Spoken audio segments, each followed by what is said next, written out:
मित्रांनो, लग्नानंतर होईलच प्रेम मालिकेमध्ये पार्थ काव्याला परीक्षेसाठी सोडायला जात असतो.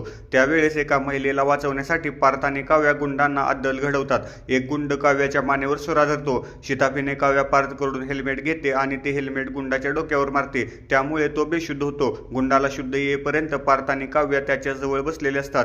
गुंड शुद्धीवर आल्यावर पार्थला त्याच्या गाडीची चावी देतो, पण त्या गुंडाकडे हॉकी स्टिक असते. पार्थला मारण्यासाठी तो गुंड येतो, पण काव्या पार्थचा जीव वाचवण्यासाठी स्वतः येते. त्या गुंडाने मारलेली हॉकी स्टिक काव्याच्या डोक्यावर जोरात बसते. त्यामुळे काव्याच्या डोक्यातून प्रचंड रक्त वाहतं. पार्थ तातडीने काव्याला हॉस्पिटलमध्ये घेऊन जातो. मालिकेच्या आजच्या भागात काव्याला शुद्ध आलेली दाखवण्यात आली आहे.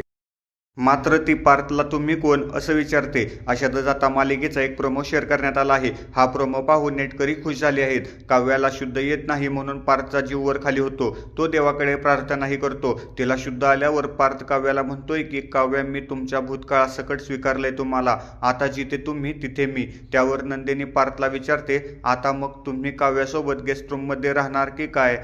त्यावर पार्थ म्हणतो, मी त्यांना माझ्यासोबत घेऊन जाणार गेस्ट रूम मधून काव्यार्थ रूम मध्ये. असं म्हणून पार्थ काव्याला उचलून घेऊन जातो. या प्रोमोवर नेटकऱ्यांनी कमेंट्स करत असंच चांगलं दाखवा, क्यूट कपल, खूपच छान अशा प्रतिक्रिया दिल्या आहेत. आता नंदिनी तिच्या वडिलांना हॉस्पिटलमध्ये सुनावते आणि जीवावरचं तिचं प्रेम व्यक्त करते. त्यामुळे आता नंदिनीचे बाबा जीवाला माफ करणार का आणि जीवा नंदिनीला घटस्फोट देण्यापासून माघारी फिरेल का, हे पाहणं उत्सुकतेचंच ठरणार आहे.